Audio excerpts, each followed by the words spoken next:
गीता की बातों को मानने से जीवन बदल जाता है। इसका अनुसरण करने वाले व्यक्ति को हर काम में सफलता मिलती है। आइए जानते हैं गीता के कुछ अनमोल वचन जो हमारे जीवन के लिए बहुत जरूरी है। श्री कृष्ण कहते हैं, किसी भी कार्य में सफलता प्राप्त करने के लिए अपने भीतर छिपे डर को खत्म करना चाहिए। यह सीख देते हुए कृष्ण ने अर्जुन को कहा था कि हे अर्जुन, तुम निडर होकर युद्ध करो। अगर युद्ध में तुम मारे गए तो स्वर्ग मिलेगा और अगर जीत गए तो धरती पर राज मिलेगा। इसलिए अपने मन से डर को खत्म कर दो। क्रोध से उत्पन्न होता है मोह और मोह से स्मृति विभ्रम। स्मृति के भ्रमित होने पर बुद्धि का नाश होता है और बुद्धि के नाश होने से वह मनुष्य नष्ट हो जाता है। श्री कृष्ण कहते हैं कि व्यक्ति को कभी भी क्रोध नहीं करना चाहिए, क्योंकि क्रोध करने पर व्यक्ति का दूसरा के प्रति मोह यानी प्यार खत्म हो जाता है। जब व्यक्ति के अंदर प्यार खत्म होता है तो उसको लेकर दिमाग में बनाई गई स्मृति कमजोर होने लगती है। ऐसे में जब व्यक्ति की स्मृति ही खोने लगती है तो व्यक्ति की बुद्धि का नाश होने लगता है। जब व्यक्ति की बुद्धि ही नहीं काम करती है तो उस व्यक्ति का हमेशा के लिए नाश हो जाता है, क्योंकि क्रोध के कारण उसका परिवार के साथ साथ समाज भी बहिष्कार कर देता है। इसलिए बेकार में गुस्सा करने से बचना चाहिए। भगवान श्री कृष्ण कहते हैं कि यहाँ सब कुछ बदलता रहता है। कालचक्र में इतनी शक्ति होती है कि वह राजा को रंक और रंक को राजा बना देता है। इस जीवन में एक पल में क्या हो जाना है और दूसरे पल में क्या हो जाना है, इसका आकलन कोई नहीं कर सकता। इस जीवन में कोई भी चीज स्थायी नहीं है। हर एक चीज शुरू होने के बाद उसका अंत अवश्य होता है और फिर नई चीज शुरू होती है। जीवन में दुख आते हैं तो कुछ पल के बाद सुख भी आते हैं। कभी लाभ होते हैं तो कभी हानि भी होती है। कभी जय होता है तो कभी पराजय भी होता है। कभी मान होता है तो कभी अपमान भी होता है। इसलिए मनुष्य को चाहिए कि वह दुख को भी अस्थायी समझकर उसे अपनाए। किसी चीज को शुरू करने के लिए कभी कोई सही समय नहीं होता। मनुष्य जब कोई चीज शुरू करता है वही उसके लिए सही समय होता है।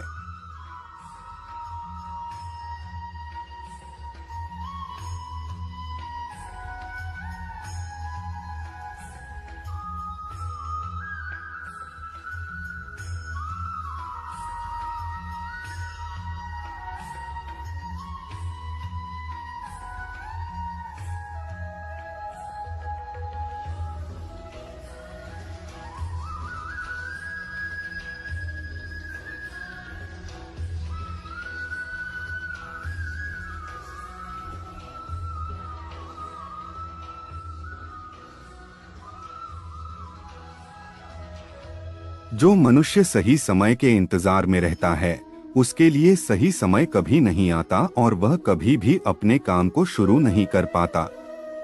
ऐसे मनुष्य जीवन भर सही समय का इंतजार करते ही रह जाते हैं और कभी सफलता प्राप्त नहीं कर पाते। इसलिए मनुष्य को चाहिए कि सही समय की प्रतीक्षा करने के बजाय वह अभी से ही काम को शुरू करें।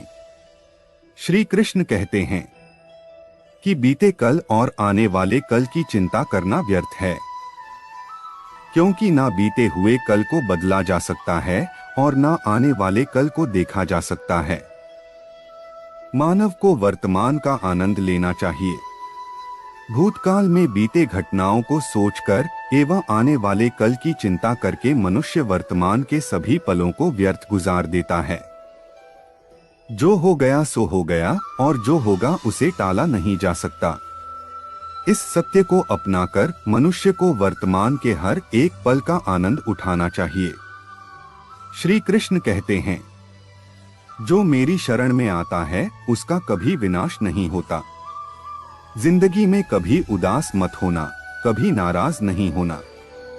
यह जिंदगी एक संघर्ष सी चलती रहेगी, बस तुम अपना जीने का अंदाज ना खोना। जो इंसान आपके बुरे समय में आपका भागीदार है, आपका अच्छे समय का सच्चा भागीदार वही है।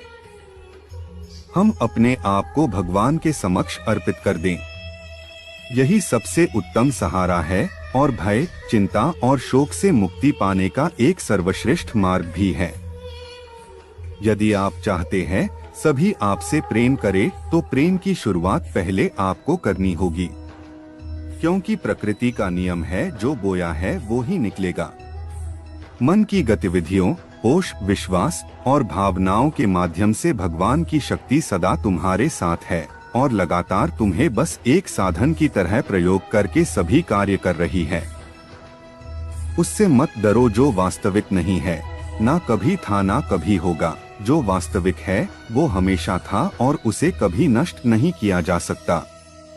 व्यक्ति जो चाहे बन सकता है, यदि वह विश्वास के साथ इच्छित वस्तु पर लगातार चिंतन करे।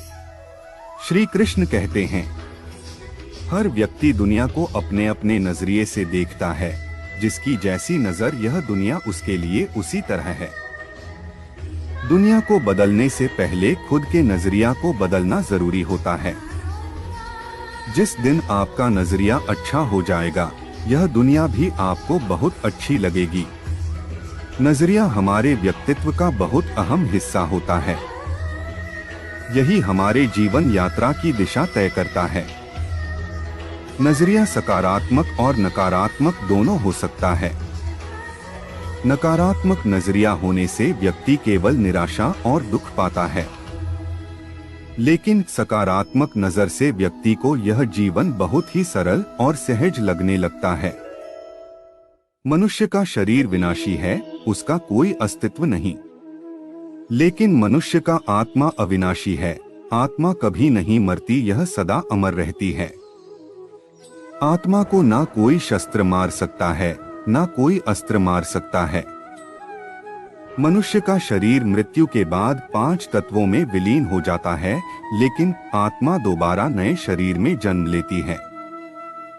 इस प्रकार जो व्यक्ति जीवन के इस सत्य को समझ जाता है कि आत्मा कभी नहीं मरती, वह व्यक्ति कभी किसी के मरने का शोक नहीं मनाता, क्योंकि उसे पता है कि केवल शरीर मरा है, आत्मा तो जिंदा है।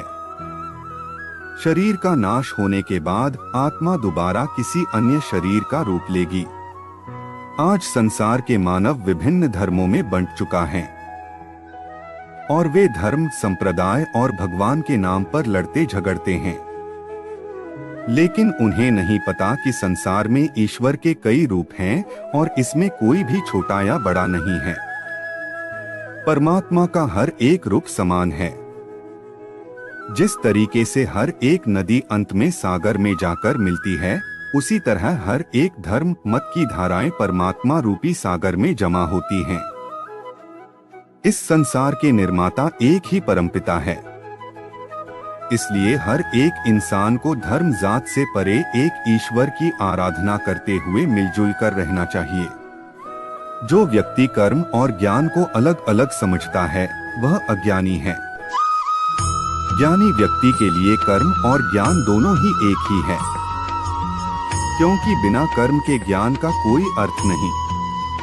गीता में कहा गया है कि ज्ञान को पढ़ने से प्राप्त नहीं किया जा सकता, इसके लिए अनुभव करना पड़ता है और अनुभव करने के लिए कर्म करना जरूरी होता है। इस तरह कर्म करने से ज्ञान का अनुभव होता है। दोस्तों, आपसे निवेदन है कि अपने हिंदी ज्ञान चैनल को सब्सक्राइब और शेयर करके सपोर्ट करें।